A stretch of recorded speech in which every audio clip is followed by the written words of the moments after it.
Welcome back. We have Michael Cassens getting set up here. He is going to be presenting about educational leadership for student captains. So Michael, if you can get your screen sharing set up. How's it going today? Doing well. Thank you so much, Seth. Yeah, for sure. Appreciate you calling in and joining the festivities here. Absolutely. All right, we will, whenever you are ready, you can take it away. Okay, great. Thank you very much. I appreciate the opportunity to be here today. My name is Michael Cassens. I'm an associate professor here at the University of Montana. I'm also the director of esports here, and I want to present today a course that I actually delivered in the spring of 2025 and will offer again in the spring of 2026 on educational leadership for our student captains.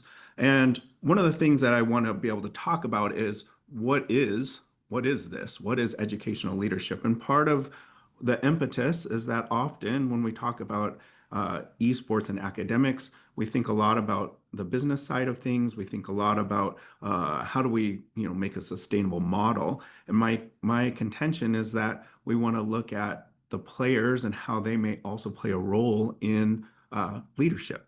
But they need skills. Often we don't give them the skills to be effective leaders. And so I created a class that would give them leadership skills based on peer-reviewed data of theories and skills that are there, but really specifically make it towards esports. So driving this kind of narrative for them that relates to the language of which they would use. So not only did we talk about this class in person, but we also utilized generative AI to help them, just broaden some of their skills as they move into this space.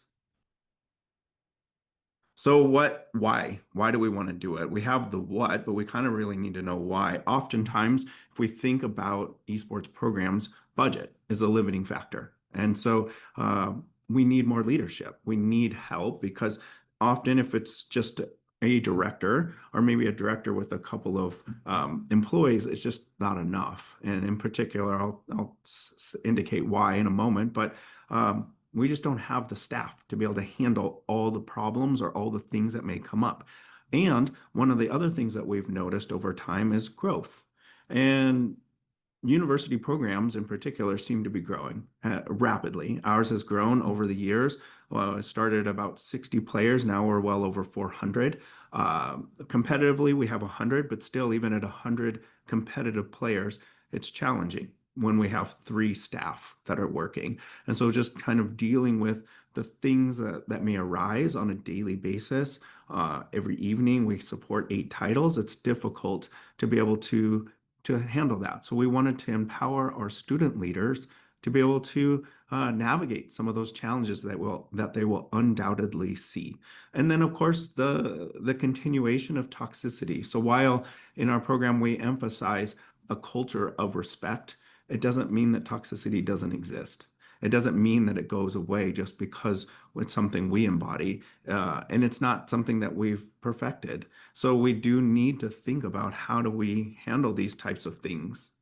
And so one of the ways that we can do this is we can set up a structure where we have ourselves as staff, and then we have student leaders, and for our case, we have head captains that oversee the entire title. And then within that, each title, we may have multiple teams. So then we have captains of each team. And then, of course, we have our student athletes, all kind of converging into this great ecosystem called esports. And what our hope is that we can work with our student leaders, in particular our head captains, and help filter some of the things that are going on within their teams, within their captains, and help them navigate some of these challenges that may appear.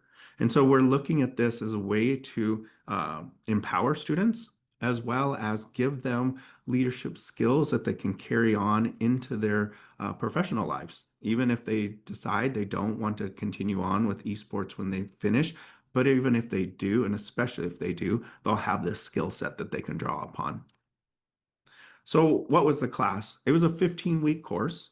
seminar, Socratic style mostly. So we talked in a great deal in person every week. And when we would find and identify different subject matters to talk about each week. And then I would give them either use cases or I would give them different topics. And then they would talk about how would they approach that? And so this is kind of the generalized section of things. And then, of course, this integration of a custom GPT that wasn't just ChatGPT or Gemini or Claude. It was something that was just specific for esports leadership so that they had an additional resource, so that they had something that when we weren't there, they could still talk to someone.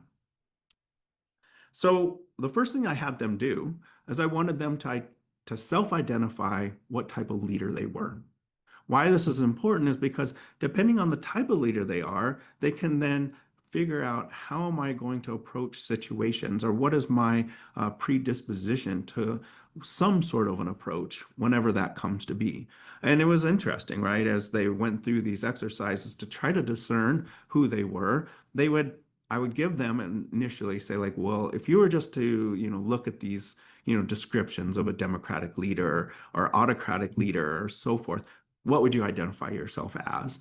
And they would choose based on just a short description. But then as they would actually go through the exercise of, making decisions and what are the types of things of which, would, identify them as a type of leader, they may actually come out as a different type of leader, which was important for them. And then I also had them choose and look at their personality types. And many of them had done this before, whether for a business class or for, some other, work scenario. But I think it's important to pair together what type of personality with what type of leader, because they do go hand in hand, and it will also shape what type of communication pattern they might have and how they may hear things.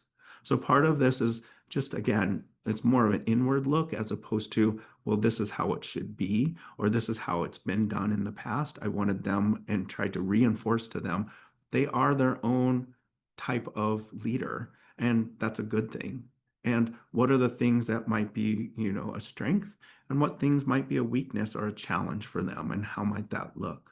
And so I wanted them to be able to have that discussion as they were going through this area of things. So many of the sessions focused on practicing communication.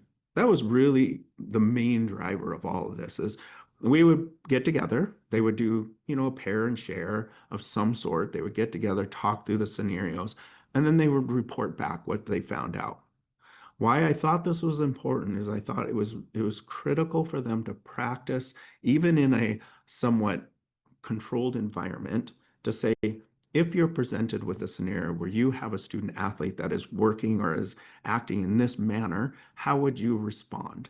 And practicing that. And then how would the person that is hearing this, how would they hear that given their personality type? And how are you going to deal with that with various different types of personality types as you are as a leader? And so this was really important to be able to kind of get together and really practice this in a really hands-on way, in an experiential way, as opposed to just theoretical way. So while they wrote reflections individually, I had them performing on an ongoing basis.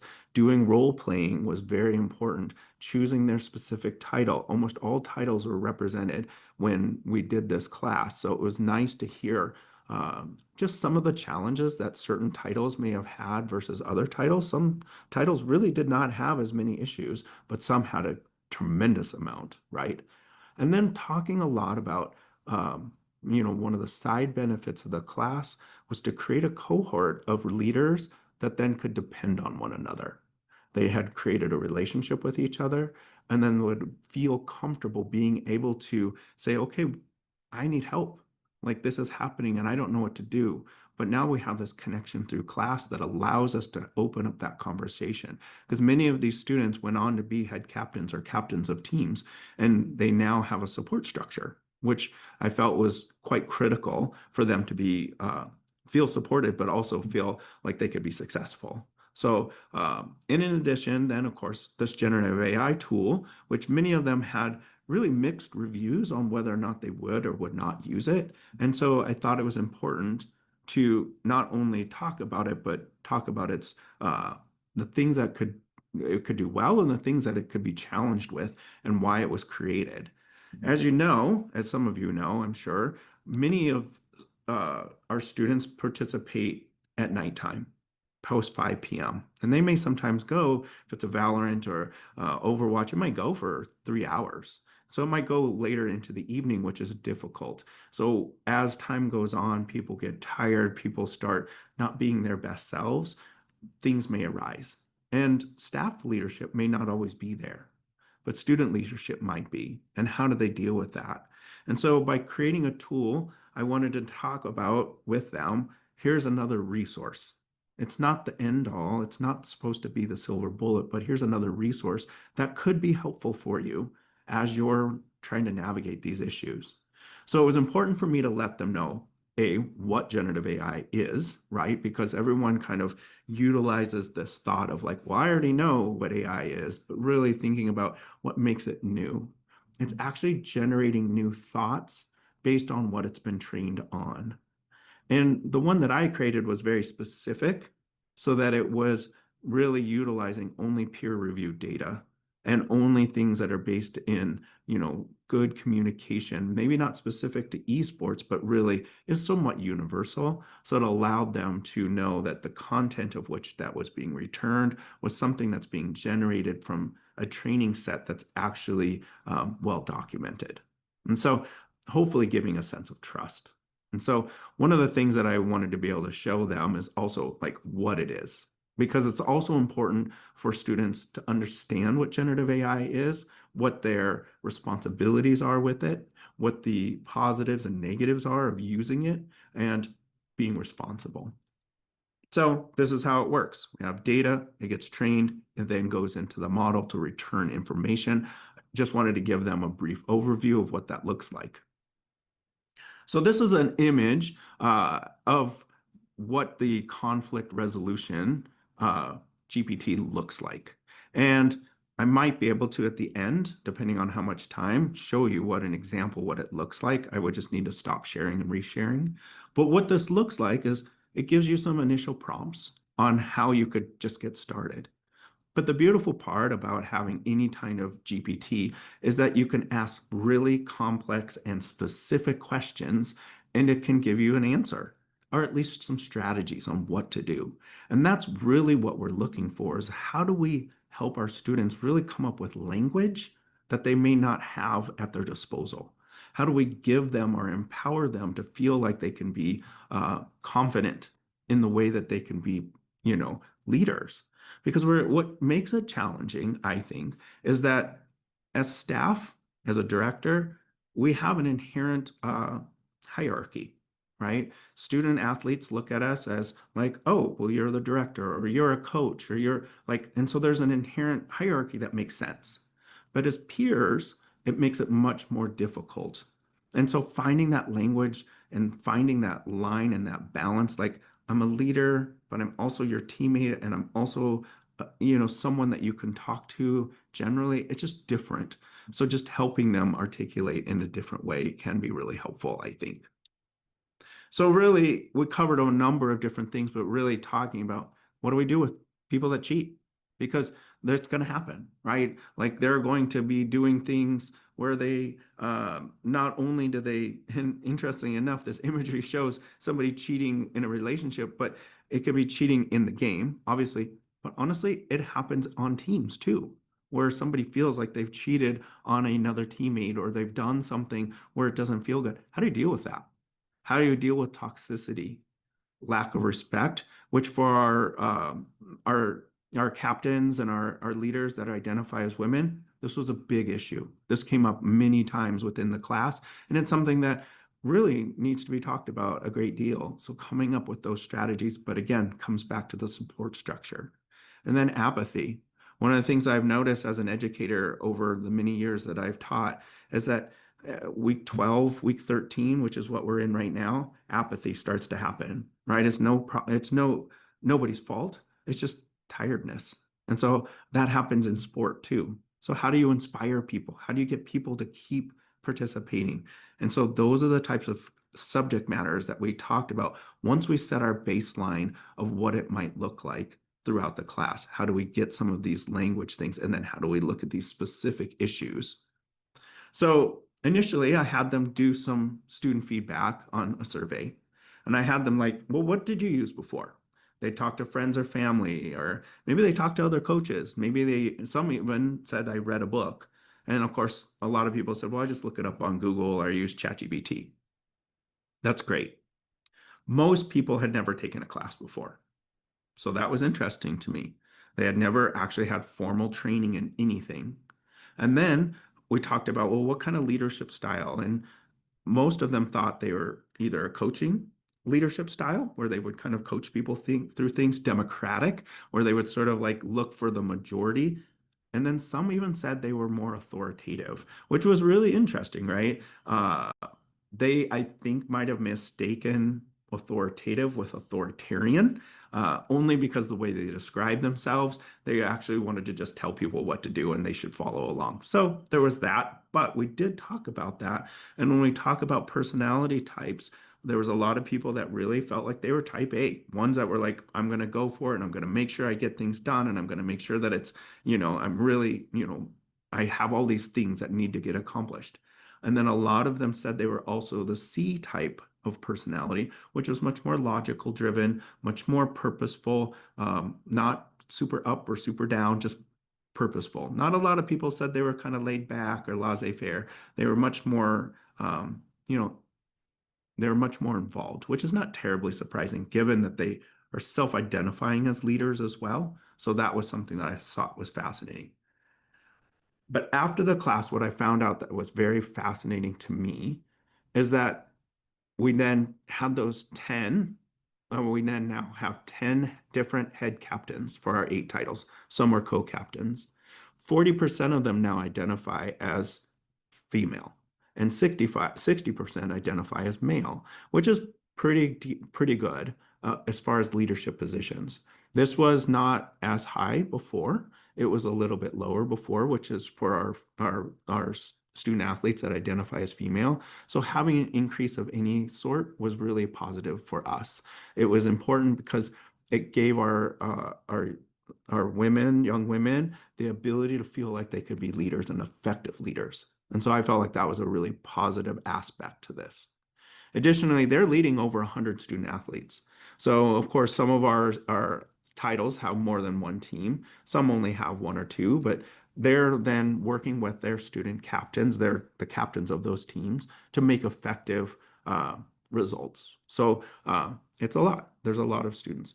However, one of the biggest things that we've also seen is our retention. So the retention in our program is about 90%, a little over 90%, which if you think about, we hold steady at about, each year, if we look at first years through fourth years, even a few graduate students, we start thinking that we have about equal across all of them, and they stay pretty steady, which is a strong indicator that we're not getting a huge influx as first years and then a large drop off as second years. They're coming in pretty steadily and then they're staying, which is a huge aspect. And if we compare that to our university as a whole, we're looking at about 76% retention from first years to second years. So we feel pretty positive about the work that we're doing, because one of the things that we're trying to create is this sense of belonging and community.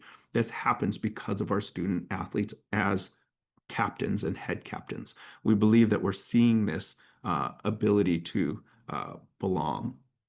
In addition, we've also seen a win percentage over all of our teams. So whether they're, development teams or they're, our top teams, about 46% win percentage. But for our varsity teams are sitting at about 62% win percentage, which is fantastic. We're very excited about what we're seeing as a positive. But more importantly, what we're seeing is this idea of internal strife within the teams. I would posit to say in the fall of 2024, before this class, I spent a great deal of time visiting with different folks about problems that were going on. on an ongoing basis. And in particular, when I was at this conference last year, I spent almost every evening talking to somebody of how to mitigate issues that were happening on various teams every night. And that was challenging, so to speak. And what's happened now is that while we may have started out in the very beginning of the semester, we had one small issue, it has completely changed. And I have to believe, even though I don't have hard data on this, I have to believe that because of the way that our head captains are actually handling some of the things that are going on, that internal strife has decreased dramatically, which has made for all the other positive effects, which is very exciting to me as a director. And it's very exciting for the people that are playing because I feel like they're getting a positive experience all the way around, which is something that I don't think always happens. And I'm excited to see where it goes next. I'm excited for this next iteration and what does that look like? How do we then bring in prior students and talk about what has changed over time? How have they become leaders? And how have they grown into the role? I looked at to say, like, what would they change? And really, it has to do with have more people involved. People that are young people, first years, that are thinking about being leaders. What can they learn from that and glean from the class so that when they move into their second and third years and become leaders, they feel like they can do it effectively? These are the types of things that I'm excited about. These are the things that I think can really win over programs.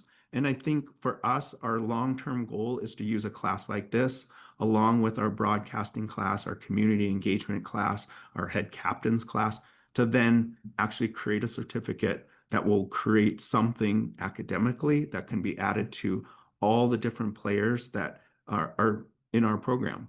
We have people that are from 40 to 50 different majors, but they all love esports, which is our combining bridge.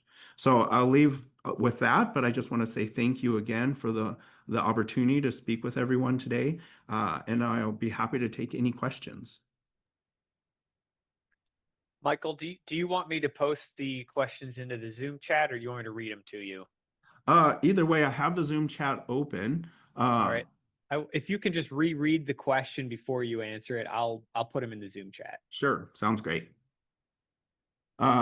Question one, really interesting presentation, an important topic. You're using several leadership concepts. How would you categorize the role of a shot caller in esports within those leadership concepts?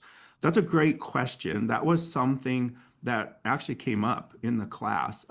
And we did indicate that some of them, because there was some conflict. If someone was a shot caller versus that they were the captain, let's say, how would they work? And we kind of said, we left them to have that discussion to be either a co-captain on that team or try to figure out how do they work together.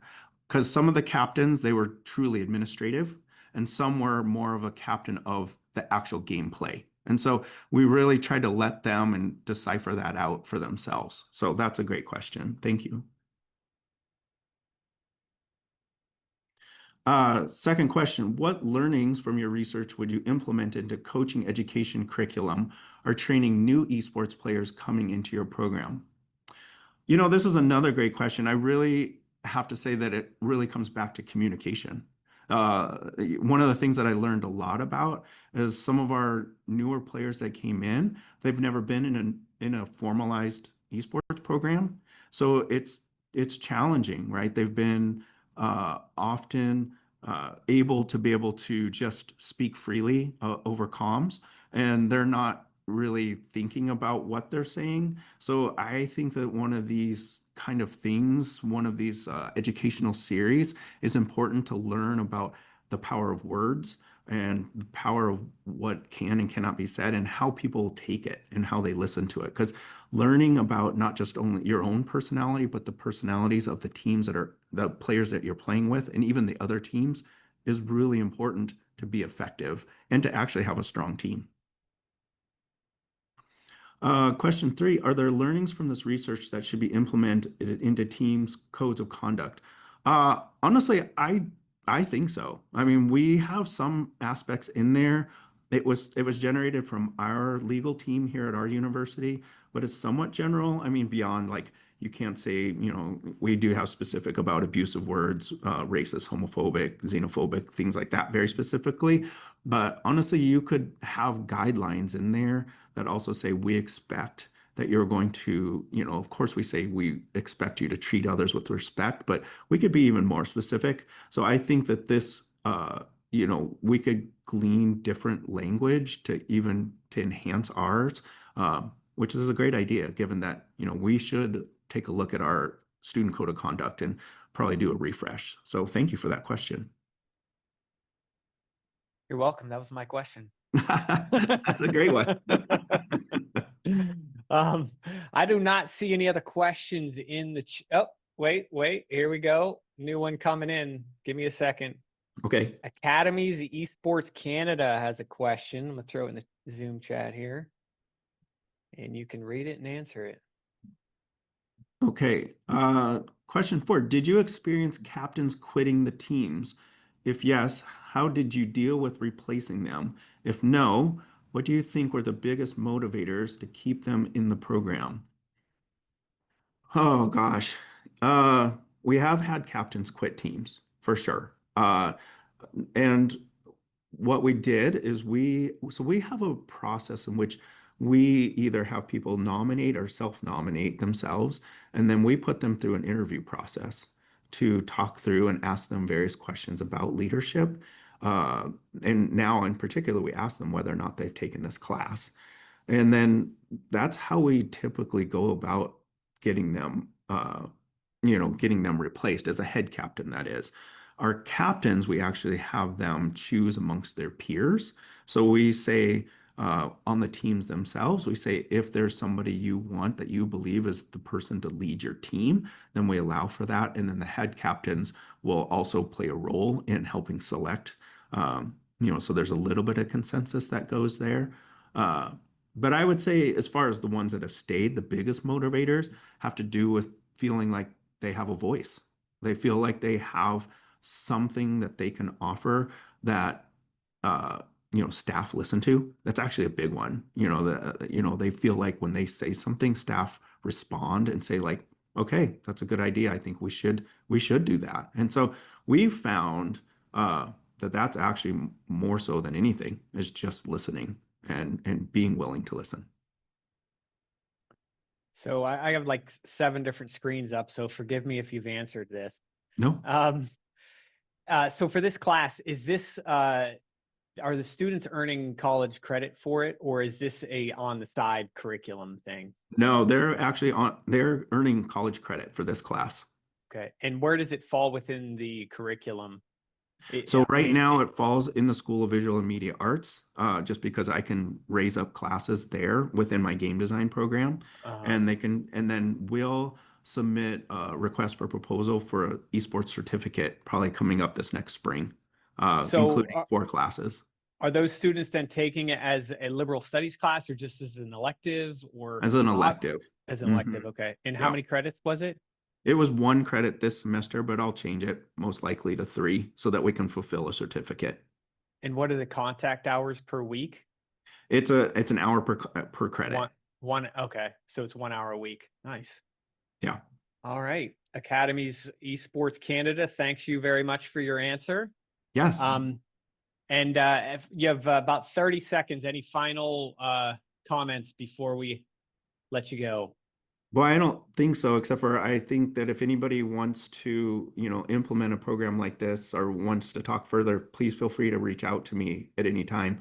I think my contact information is somewhere, but I'm more than happy to discuss this at any time with anyone.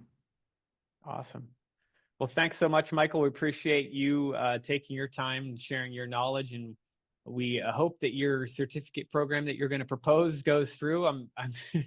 I've been there, done that, and it's a lot of red tape, and a lot Indeed. of people think that they own your territory, which is a problem with how interdisciplinary esports is. I know. So good luck. It will be a labor. Yes, that might be a whole discussion all in itself. Yes, yeah. Well, that'll be for the Japanese Esports Research Network conference. Maybe you can tell us about it there. That So sounds great. All right, well, we are going to get set up for the next presentation. It is called From Keyboard to Scalpel, a systematic review on the role of esports in surgical skill and cognitive training. So probably from some people smarter than me, McMaster University in Canada. So give us a second and we'll transition and get them set up. Thank you, Michael. Thank you so much.